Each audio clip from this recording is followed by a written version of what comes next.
Hello guys, welcome to my YouTube channel. My name is Harjeet Kaur. हम कर रहे हैं लूसेंट जीके के ऑब्जेक्टिव क्वेश्चंस, जिसमें हमारा इन्वायरमेंट चल रहा है और इसके हम पहले के 160 क्वेश्चंस ऑलरेडी डिस्कस कर चुके हैं। आज हम शुरू करेंगे क्वेश्चन नंबर 161 से। तो क्वेश्चन है, in the world's worst nuclear accident in 1986 31 people died, 129 others suffered acute radiations, and many thousands are expected to die prematurely as a result of exposure to radiations released from the stricken plant. Name the site of this mission. अब ये वाला जो accident हुआ था ये कहाँ पे हुआ था? ये हुआ था सोवियत यूनियन में। Chernobyl erstwhile Soviet union, Russia में हुआ था ये इंसिडेंट 1986 में, राइट। 3 माइल आइलैंड इंसिडेंट जो यूएसए का हुआ था, ये कब हुआ था? ये हुआ था 1979 में। इंडिया की जो भोपाल गैस ट्रेजेडी हुई थी वो कब हुई थी? ये हुई थी 1985 में। विंड स्केल इंसिडेंट जो था यूके का, ये हुआ था 1957 में। ये अलग अलग ट्रेजेडीज है जिसमें बहुत ज़्यादा नुकसान हुआ था, राइट। बहुत सारे लोग मर गए थे, बहुत सारे लोग अभी भी रेडिएशन से सफ़र कर रहे हैं। तो इसमें बहुत ज़्यादा जान का और माल का दोनों ही नुकसान हुए थे। वहाँ के जो वर्कर्स थे और वो उनका भी नुकसान हुआ था, और साथ ही साथ जो फैक्ट्री थी उसका नुकसान तो हुआ ही हुआ था। Next, name the metal contained in the broken fluorescent bulbs, tube lights and dead batteries which gets transported with common municipal solid waste and can be easily swallowed, inhaled or absorbed through the skin and can cause damage to the kidneys and nervous system. तो ये कौन सा metal होता है जो इन fluorescent bulb या tube lights या dead batteries में से निकलता है? तो इस मेटल का नाम है मरकुरी। अब कभी कभार क्या होता है, घर में ट्यूबलाइट टूट जाती है तो उसमें से क्या निकलते हैं? मरकरी वेपर्स निकलते हैं, जो कि स्किन के थ्रू या हम सांस लेते हैं, हमारी सांस के थ्रू जब हम ब्रीद इन करते हैं तो उसके थ्रू वो हमारी बॉडी में एंटर कर जाते हैं, जिसकी वजह से हमारी किडनीज डैमेज हो सकती है और नर्वस सिस्टम भी डैमेज हो सकता है। नेक्स्ट है, the geysers, a large stream reservoir north of the San Francisco USA is the world's largest source of. अब यूएसए में सैन फ्रांसिस्को में जो बहुत बड़ी स्टीम निकलती है, अर्थ में से निकलती है स्टीम, गर्म पानी के झरने वहां पे है, जो अर्थ में से गर्म पानी निकलता है उसको क्या बोलते हैं? उसको बोलते हैं जियोथर्मल पावर। नेक्स्ट है, wild life week is celebrated from. Wild life week कब सेलिब्रेट किया जाता है? 2 से 8 अक्टूबर के बीच में। नेक्स्ट है, cataract blind at least 120 million people globally every year. What is this main cause?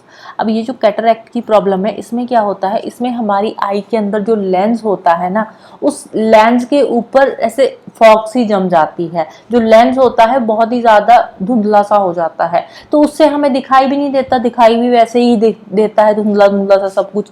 और ये जो कैटरैक्ट की प्रॉब्लम आती है, ये आती क्यों है? ये अल्ट्रावायलेट रेडिएशंस की वजह से आती है। नेक्स्ट है, what is the primary source of food for marine life. Marine life में फूड का प्राइमरी सोर्स क्या है? फाइटोप्लैंक्टन्स।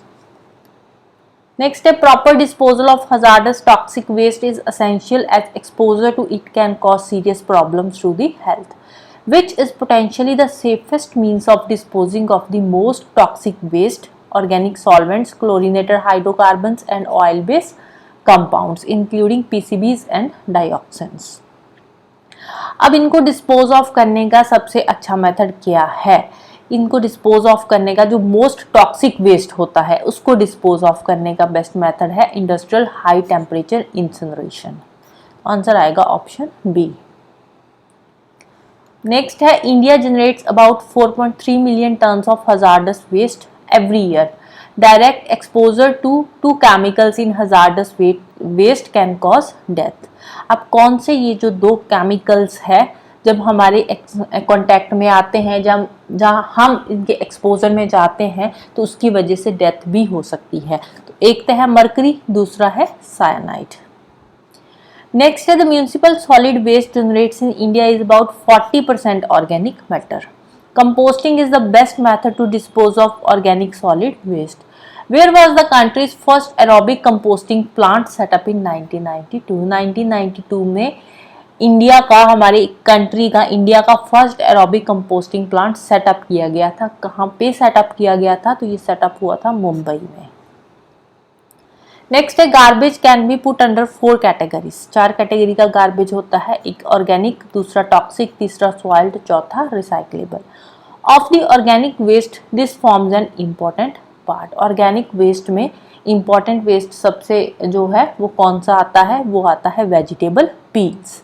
प्लास्टिक बैग्स, ये जो प्लास्टिक बैग्स है ये इम्पॉर्टेंट नहीं होते। प्लास्टिक बैग्स को वैसे बोलते हैं कि कचरे में फेंकना ही नहीं चाहिए, उनको जितना हो सकता है रीयूज करो। ग्लास हो गया, मेटल हो गया, ये भी इतना इम्पॉर्टेंट नहीं है। वेजिटेबल्स पील्स जो है ये एज ए मैन्योर काम करते हैं हमारे फील्ड्स में। बाकी ये सब चीज़ें जो है प्लास्टिक बैग, ग्लास, मेटल्स, ये अगर हम इनको एग्रीकल्चर में यूज़ करें, एग्रीकल्चर में जैसे खाद वगैरह डालते हैं ना, जितना भी ऑर्गेनिक वेस्ट होता है वो खेतों में डंप कर देते हैं कि चलो वहाँ पे जो फर्टिलिटी बढ़ जाएगी। लेकिन अगर उसमें प्लास्टिक बैग, ग्लास, मेटल जैसी चीज़ें ज़्यादा होगी ना ऑर्गेनिक वेस्ट के अंदर, तो वो क्या है, वो वहाँ की जो सॉइल है उसको फर्टाइल तो क्या बनाना है, उसको उल्टा कंटेमिनेट कर देती है। वेजिटेबल पील्स जो होते हैं ये बेस्ट होते हैं as a organic manure. Next है hazardous waste is generated mainly by the industrial sector. It not only causes harm to the environment but also leads to health problems. A small percentage of the hazardous waste is also generated in the house. One of the following is the hazardous waste that is generated in the house. अब हमारे घर में कौन सा hazardous waste होता है? Industries में तो होते ही हैं, बहुत सारी चीज़ें होती हैं, मशीनें खराब हो जाती है, कभी कुछ खराब हो गया, वो सब चीज़ें होती है जो कि hazardous waste में आती है। लेकिन हमारे घरों में भी कुछ hazardous waste होता है। कौन सा होता है? जैसे ओल्ड बैटरीज हो गई, तो जो ओल्ड बैटरीज है वो hazardous waste में आती है। Next, composting is one of the oldest form of disposal of waste. It is a natural process of decomposition of organic waste that yields manure or compost. One of the following is added to the compost to get better results. अब जो compost है उससे better result लेने के लिए उसमें हम add करते हैं वर्म्स। अब ये वाला जो क्वेश्चन है पहले भी रिपीट हो चुका है, उसकी स्टेटमेंट थोड़ी अलग थी, ये वाली स्टेटमेंट थोड़ी अलग है। वही जो मैंने बताया था, जैसे ऑर्गेनिक वेस्ट है उसको हम डंप करते हैं तो उसके साथ अगर हम उसमें वर्म्स डाल देते हैं तो उससे क्या है, वर्म्स का क्या फ़ायदा होता है? एक तो वर्म्स उसको ब्रेक कर देते हैं, दूसरा क्या है, दूसरा जो वर्म्स का वेस्ट है वो भी बेस्ट होता है कंपोस्टिंग के लिए। Next, municipal waste is disposed in open dumps, landfills, sanitary landfills and is also burnt in large furnaces. This method is known as, जो बड़े बड़े furnaces में organic waste को जलाया जाता है उस मेथड को क्या बोलते हैं? उस मेथड को बोलते हैं incineration. Incineration में क्या होता है, बहुत बड़ी बड़ी furnaces होती है, भट्टियाँ होती है जिसको बोलते हैं, furnaces होती है और उस furnaces में ये जो म्यूनिसिपल वेस्ट होता है उसको डाल दिया जाता है और जलाया जाता है।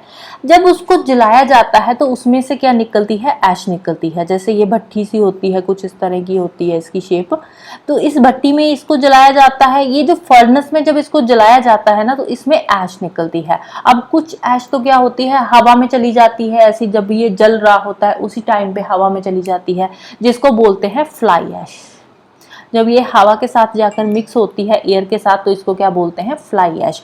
उसके अलावा जब ये जल जाता है सारा का सारा म्यूनिसिपल वेस्ट, तो पीछे ये जो ऐश बचती है थोड़ी सी, इसको क्या करते हैं? इसको लैंडफिल्स में जाकर डंप कर देते हैं। अब यहाँ पे इस ऐश को डंप किया जाता है ना, क्योंकि इसमें भी बहुत सारे केमिकल्स होते हैं इस ऐश के अंदर, यहाँ पे इसको डंप किया जाता है तो वहाँ पे भी ये जो है वहाँ की जो ज़मीन होती है उसको ये खराब कर देती है, वहाँ की जो सॉइल है उसको कंटेमिनेट कर देती है ये वाली जो ऐश होती है, राइट।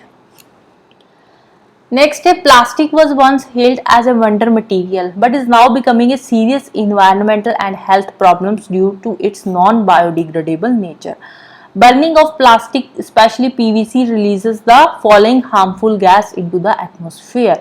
जब हम PVC को या प्लास्टिक को जलाते हैं तो कौन सी harmful gas निकलती है? तो वो है डाइऑक्सिन्स। अब ये जो मैं यहाँ पे बता रही थी म्यूनिसिपल वेस्ट को यहाँ पे जलाया जाता है तो इसमें भी बहुत सारी हार्मफुल गैसेस निकलती है, डाइऑक्सिन्स वगैरह रिलीज होते हैं जो कि हवा को पोल्यूट करते हैं। नेक्स्ट है earth summit was held in earth summit कहाँ पे हुई थी? ये हुई थी रियो दी जनेरियो में। तो आंसर आएगा option C. Next, landfills are the sites for the disposal of solid waste. While building a landfill, it is very essential to take one of the following factors into consideration. अब solid waste को dispose of करने के लिए हम क्या बनाते हैं, landfills बनाते हैं। लैंडफिल्स क्या है, एक तरह के जैसे खड्डे से खोद देते हैं, तो उसमें हम वेस्ट मटेरियल जो भी सॉलिड वेस्ट होता है उसमें डंप कर देते हैं। तो अब ये जो लैंडफिल्स है ये बनाने के लिए कौन से फैक्टर्स है जिनको हम ध्यान में रखते हैं।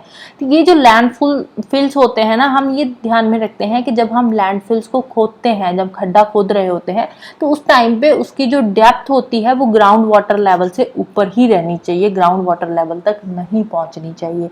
क्योंकि अगर लैंडफिल्स की जो डेप्थ है ग्राउंड वाटर लेवल तक पहुंच जाएगी तो जो हम सॉलिड वेस्ट उसमें डंप करेंगे तो उसमें से जो भी हार्मफुल गैसेस वगैरह या उसमें जो भी हार्मफुल चीजें हैं वो ग्राउंड वाटर के साथ मिक्सअप हो जाएगी। इसीलिए ग्राउंड वाटर लेवल से ऊपर तक ही लैंडफिल्स की जो डेप्थ होती है हम रखते हैं। नेक्स्ट है, most waste generated in the house can be recycled but there are certain items that can't be recycled. In the list given below which item is not recyclable. तो old medicine को recycle नहीं किया जाता, इनको सीधा dispose of ही किया जाता है। Next step, with reference to the wetlands of India, consider the following statements. The country's total geographical area under the category of wetland is recorded more in Gujarat as compared to other states. Wetlands का सबसे ज़्यादा area Gujarat states में है, बिल्कुल सही statement है। In India, the total geographical area of coastal wetlands larger than that of wetlands. Coastal wetlands का geographical area ज़्यादा नहीं है, तो सेकंड वाली स्टेटमेंट यहाँ पे रॉन्ग हो जाती है। तो आंसर आ जाएगा option A, 1 only. Next of the following which one pollutes the air of a big city.